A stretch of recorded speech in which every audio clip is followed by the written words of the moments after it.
que Eiichiro Oda sabe escrever flashbacks, isso é fato. Alguns dos melhores flashbacks de todos os animes estão nas páginas de One Piece e nem é exagero dizer que alguns deles têm mais história do que muitos animes completos. Mas esse daqui está sendo simplesmente uma obra-prima. O capítulo 1101 mostrou não só a conclusão épica do flashback de Kuma, como revelou que tudo que esse personagem fez, desde sua primeira aparição, foi premeditado para preparar o caminho para o Deus do Sol, o Nika. Além disso, nós finalmente vemos Dragon falar sobre Luffy, e essa fala pode ter revelado algo surpreendente em relação à sua figura paterna, e no fim do capítulo ainda tivemos a Bonnie usando o Gear 3 de Luffy. Tem como ficar melhor que isso? É claro que tem, porque nesse vídeo nós vamos teorizar muito sobre o que descobrimos nesse capítulo e o que podemos esperar dos próximos. Mas antes de mais nada, vocês estão no canal Supernovas, o canal favorito do Eiichiro Oda. Meu nome é Samuel e sejam bem-vindos a mais uma análise de capítulo, o capítulo 1101 de One Piece para Bonnie. Se vocês gostam do nosso conteúdo, já deixem um like aí embaixo e se inscrevam se ainda não são inscritos. E sem mais enrolação, vamos direto para esse vídeo.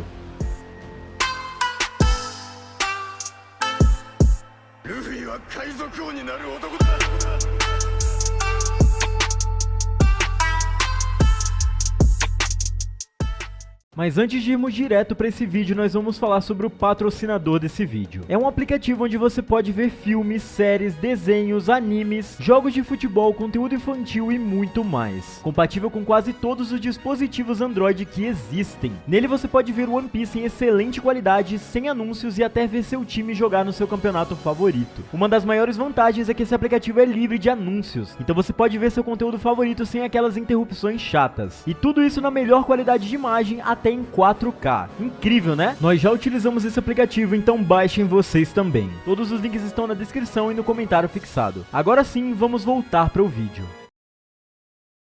O capítulo começa com um flashback dentro do flashback 3 anos atrás no reino de Goa, no East Blue. Kuma está observando um jovem Luffy praticando seu Gomu Gomu no Ono em uma floresta, o mesmo golpe que ele usaria para derrotar Arlong no arco de Arlong Park. Kuma se lembra de uma conversa que teve com Dragon, onde o questiona sobre um garoto de uma ilha remota que o líder dos revolucionários observava. Dragon diz: "Se quiser me matar, então continue falando. As crianças são o ponto fraco dos seus pais." E Kuma se desculpa e diz que não vai mais falar sobre isso. E tudo isso acontece nas primeiras 2 páginas desse capítulo. Tem como não dizer que esse flashback está sendo absurdo? Vamos comentar sobre isso antes de continuarmos, pois temos muito o que dizer. Primeiramente, Kuma só soube que Luffy era o filho do Dragon quando ele disse ao Shichibukai, e a partir daí ele passou a observar Luffy em segredo. Quando encontrou com os Mugiwaras em Thriller Bark, a missão de Kuma era de levar a cabeça de Luffy ao governo, e como um bom ciborgue era isso que ele tinha que fazer. Ainda vamos discutir muito quais das ações de Kuma foram conscientes e quais não foram, mas poupar a vida de Luffy definitivamente foi uma ação consciente de Kuma. Na época, nós não sabíamos exatamente por que ele fez isso, pois a única coisa ligando Kuma a Luffy era a relação que ambos tinham com Dragon, que até então ainda era um mistério. Mas com esse capítulo, as motivações de Kuma podem ter ficado ainda mais claras. Vamos observar o diálogo entre Kuma e Dragon. Em One Piece, nós temos dezenas de exemplos de pais que abandonaram seus filhos para viverem uma aventura, ou daqueles que tiveram filhos e morreram logo em seguida. Todos nós pensávamos que Dragon era apenas mais um dos pais ausentes de One Piece e que ele não se importava o suficiente com Luffy a ponto de deixar que o garoto passasse por situações de vida ou morte sem sequer tentar intervir. Porém, a frase "crianças são o ponto fraco dos seus pais" muda tudo isso. Dragon sempre esteve observando Luffy, mesmo que de longe, e isso tinha um motivo. Ele entendia que seu propósito, sua missão como revolucionário, ia muito além do que cuidar de um filho, e ele tomou uma decisão dolorosa. Sua posição dentro do exército colocava um alvo na cabeça de qualquer um que tivesse algum grau de aproximação com ele. Isso aumentaria em 100 vezes se fosse seu próprio filho. Então Dragon escolheu deixar que seu filho crescesse sem ao menos saber quem seu pai era e o que ele fazia para salvar a vida de Luffy. A frase dele para Kuma mostra que o governo ou quem quer que estivesse contra Dragon poderia facilmente usar Luffy para chantageá-lo e quebrar a ordem dos revolucionários, fazendo com que toda a luta desse exército fosse invalidada pelo amor que um pai tem com seu filho. E o Oda fez questão de exemplificar isso com maestria nas páginas do capítulo 1100 e 1101, porque o que aconteceu com Kuma em relação a Bonnie seria exatamente o que iria acontecer caso o Dragon decidisse cuidar de Luffy como seu filho. Ainda vamos falar sobre essa cena nesse vídeo, mas antes vamos continuar com a narrativa para que vocês acompanhem o nosso pensamento e entendam nossa teoria quando ela chegar. Luffy ainda estava falando sobre seu golpe quando percebe a presença de Kuma, que desaparece usando seu poder antes que Luffy possa ver seu rosto. O interessante aqui é a sensação que isso causa em Luffy, que na época ele considerou apenas como um calafrio, mas que na verdade era uma das primeiras manifestações de seu haki da observação, sentindo a presença de alguém muito forte. Guardem bem esse encontro porque nós voltaremos nele mais tarde. As cenas seguintes mostram Kuma salvando pessoas enquanto escreve uma carta para Bonnie. E daqui pra frente, amigos, eu tive que segurar as minhas lágrimas. Voltamos ao Reino Sorbet. Bonnie se pergunta todos os dias se já chegou alguma carta de seu pai, que prometeu escrevê-la sempre que possível. Nós descobrimos que as cartas estão sendo interceptadas por Alpha, a agente do governo que está encarregada de vigiar a Bonnie. E só um adendo aqui, vocês não acham essa personagem extremamente parecida com a Califa, que vimos na CP9 em Enies Lobby? O mais interessante é que seu nome romanizado é Alufa, algo bem semelhante com Califa sonoramente. Elas podem ser irmãs ou algo do tipo, já que o Oda adora colocar parentes e clones em One Piece, e quando ele faz isso normalmente deixa bem explícito, colocando aparências idênticas. Pode ser o caso, mas isso não muda o fato de nós todos odiarmos essa nova personagem. Na página seguinte, Alpha diz que Kuma envia cerca de 10 cartas por mês para Bonnie, mas que ela rasga todas elas. Os quadros mostrando o conteúdo dessas cartas, onde Kuma diz que ama sua filha, e no fundo do quadro todos os pedaços de papel rasgado em uma lata de lixo são de cortar o coração. Enquanto isso, Bonnie usa o poder de sua fruta para lutar contra um de seus amigos, e a cena até me lembrou a primeira aparição do Gear 5, com o Luffy deixando apenas seus braços e troncos fortes parecendo Popeye. Sim, nós vamos falar sobre isso bastante ainda no final do vídeo. É nos mostrado um diálogo entre o Gyogyo e a Connie, onde ele pergunta por que eles estão escondendo o poder de Bonnie do governo, ao que a vovó Connie responde que é por segurança. Isso foi simplesmente genial da parte da velha, e esse plano salvou a vida da Bonnie. Finalmente voltamos para Egghead, onde vemos Vegapunk com a aparência atual, sem o cérebro gigante, planejando levar sua mente para as nuvens, assim como podemos ver na forma atual da ilha. Temos um diálogo muito interessante e pesado entre Kuma e Stussy, onde ela diz: um humano que perdeu sua personalidade e um clone que possui uma. Me pergunto qual dos dois é mais infeliz. E isso define bem o que o Oda quis trabalhar no arco de Egghead no geral. A introdução dos Serafins e a revelação do passado de Kuma no mesmo arco mostram exatamente o nível de crueldade que o governo é capaz de atingir para seu próprio benefício. Clones com personalidade e humanos sem nenhuma. Kuma questiona o que ele se tornará quando perder sua consciência, e Vegapunk responde de forma genial. Kuma já era obediente ao governo, mas ainda assim buscava salvar as pessoas e não matar ninguém. Mas o que aconteceria se mandassem um robô matar uma criança? Vegapunk diz que Kuma tem 1 ano até perder completamente sua personalidade, e o bucaneiro diz que vai passar esse ano escrevendo seus sentimentos para sua filha. Isso quebrou nossos corações, porque nós sabíamos que Bonnie não ia receber nenhuma dessas cartas. E logo após essa cena, temos o aniversário de 9 anos da Bonnie. Todos preparam uma festa com pizza para a garota, e ela ficou extremamente feliz com isso, mas a pessoa que ela mais esperava ver ali não estava, e nem as suas cartas. Vemos quadros da Bonnie chorando por ter saudades de seu pai e estar triste por não ter recebido ao menos uma notícia dele. Cara, malditas cebolas invisíveis, estão fazendo os meus olhos suarem.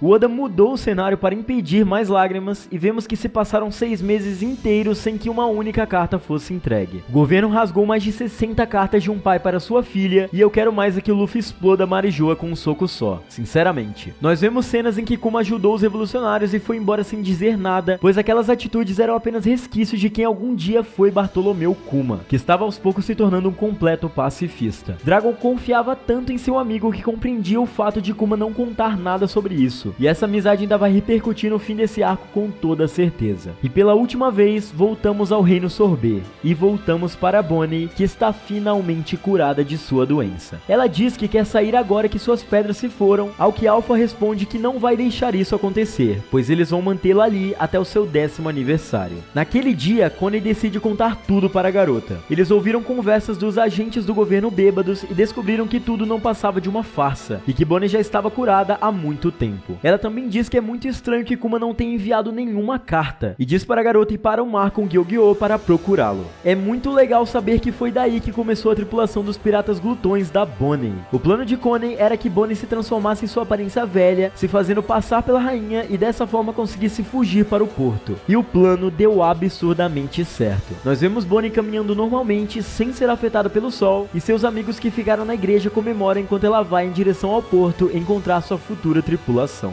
Seu navio foi modificado para parecer uma pizza e isso me arrancou um sorriso sincero. No tempo que Bonnie ficou no Reino Sorbet, as pessoas da sua tripulação se tornaram quase uma família para ela, e saber disso agora que a Bonnie é uma das piratas da pior geração é incrível demais. Eles cuidaram muito bem da Bonnie. Na última página, Alpha está perseguindo o navio da Bonnie usando uma das técnicas da Cyberpol, ameaçando trancafiar a garota em uma cela. Nesse momento, Bonnie se lembra de uma conversa que teve com seu pai. E esse, senhores, é o melhor momento do capítulo, onde a nossa teoria começa. Kuma nesse flashback conta a Bonnie que é dito que o Nika possui um corpo de borracha e parecia lutar usando a sua imaginação. Então Bonnie salta do navio e usa um golpe chamado Distorção do Futuro, um futuro que eu pareço com o Nika. E esse futuro é muito parecido com o Gear 3 de Luffy. E com esse golpe ela dá um soco em Alpha e joga a gente no mar. A frase final do editor merece ser lida aqui. O governo mundial logo iria saber que sua refém Bonnie ia escapar em um dos barcos de pesca para encontrar o seu pai. Em breve ela estaria com Luffy e os outros, transformando seu navio pirata em um dos da nova geração.